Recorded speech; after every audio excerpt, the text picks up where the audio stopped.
two really good games these past 2 games, and we just need to keep it going. I'm proud of what they're doing, and we need to step it up on our end. And just collectively as a team, I mean, there's a lot of room for improvement, and we just need to keep focusing on that and get better each week. That should be the main priority, is just getting better each week. How big a loss is our Calvin? Yeah, it's a tough loss. I mean, he's a great player and just a great friend. And I don't know like all the details of the injury, but I did speak with him yesterday. Yeah, that's hard. I mean, he was pretty sad, but I could tell that he wasn't feeling great either. So health should always be ahead of everything else. How do you expect the younger running backs to respond? Obviously, they're going to get some opportunities in the passing game that they might not have had before. And who do you like back there in terms of receiving running back that's going to be a target? Yeah, I believe in all of them. I think they'll all step up. And, they've already proven themselves in a lot of plays this year, and a lot of different times in games, and I believe in all of them. And they have someone great that they've been looking up to, and it's unique because all the backs do different things really well. So we'll modify certain things, and I believe in all of them. And they have all my respect. They're really tough guys. What's it like having a healthy receiving corps that's together and you've got all your targets out there? It's good. It's good.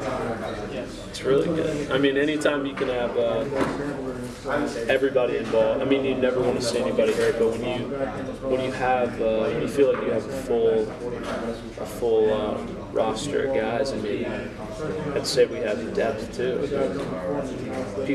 People that may not have even thought they were going to play this year have proven how good they are and what they can do in games. So that's encouraging to see too. I mean, anybody that gets in there is going to step up on the plate and do well, and I really believe that. Going back to the defense part, I mean, I know that they played well as of late. They forced a couple turnovers for you guys on the offensive side.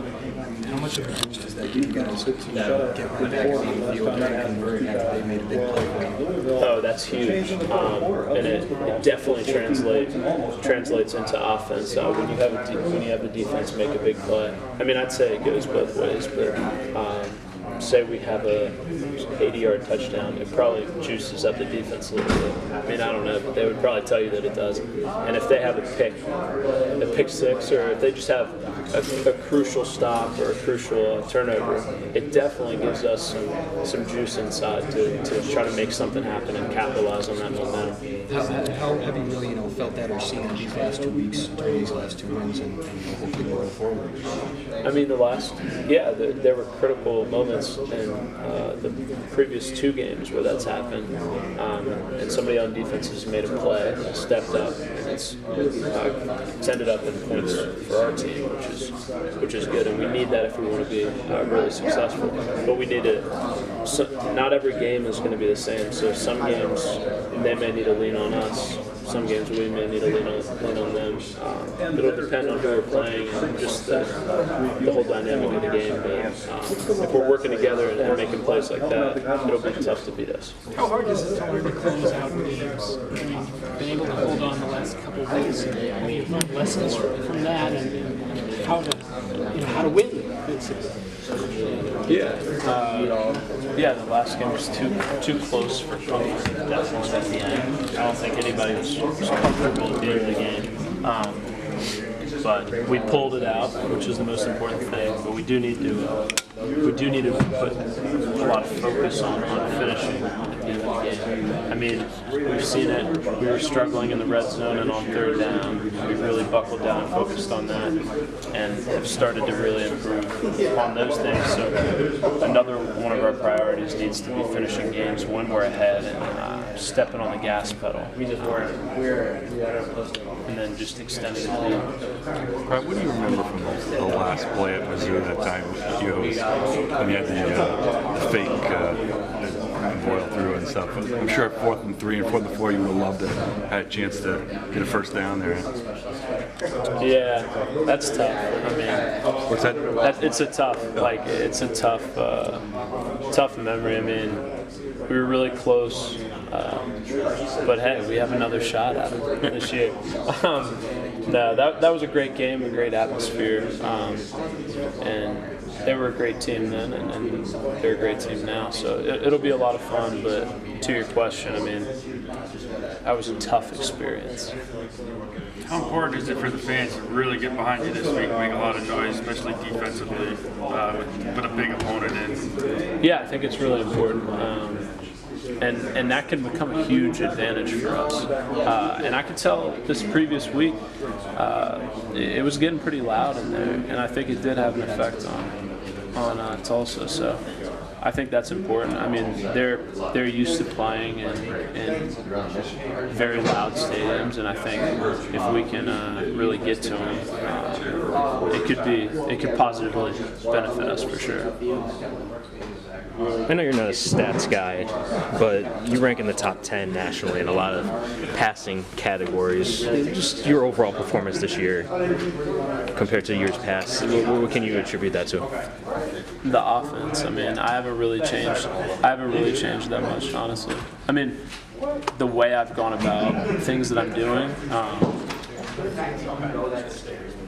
it's just I'd say I'm attacking things better. I've learned from previous mistakes, but the biggest thing is the people around me. I mean, the offense, the people that are helping me when I have questions, just on and off the field, and then players around me making plays and executing the offense.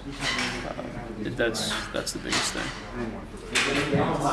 Do you feel any extra pressure? I'm sure everyone already asked you this week with Arkell being out. I mean, he brings so much toughness and experience to the offense. Obviously, the other guys are very talented, but young. I wouldn't say that I feel extra pressure. It's just, I mean, it's sad. Like, you hate to see something like that happen, especially with somebody that you care about and you've been through a lot with. It's tough. And I threw him the pass. It got him tackled.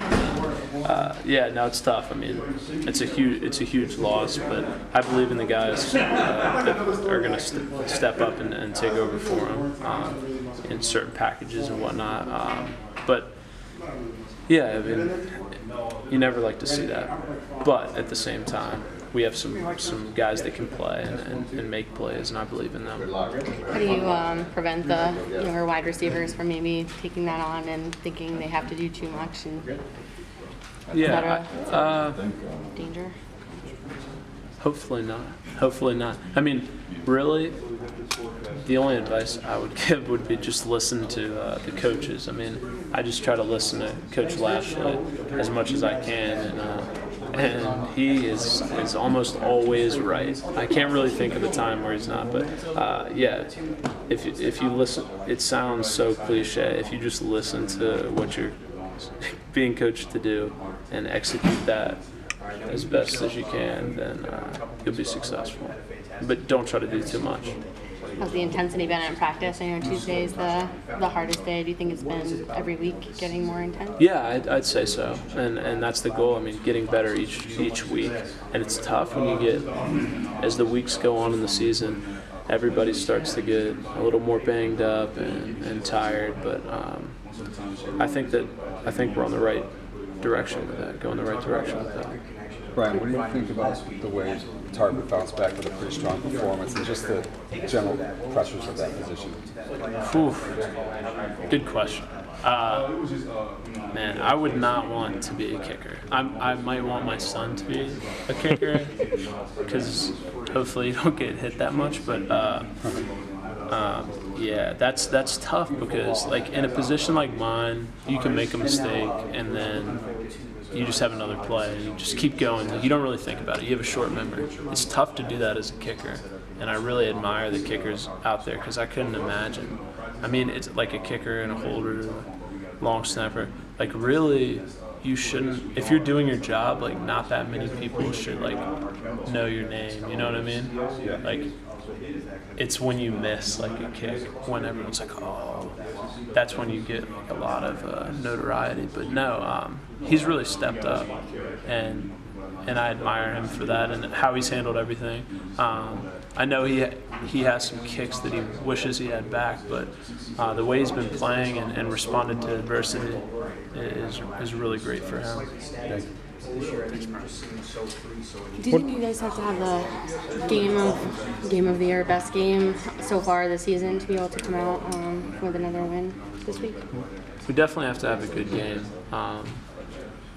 But looking at all the games, I mean, there's so many plays and mistakes that have been made. If we can just clean up those and just put together an entire game, I think that's what we're looking for. And if we could put together an entire game offensively, defensively, and with the special teams, with each man just doing his job every play for 60 minutes, as cliche as that sounds as well, we would win a game. I mean, anybody, if they're executing, will win a game. So if you can get as close to that as you can, and not try to make it like, oh, this is a big SEC team, blow it out of proportion. I mean, we just need to focus on ourselves and what we can do, and then modify certain things to Missouri. What are 1 or 2 key things you need to do to come out with a win offensively on Saturday? There's so many things, but I'd say, you mean as an offense? As an offense, right? Yeah,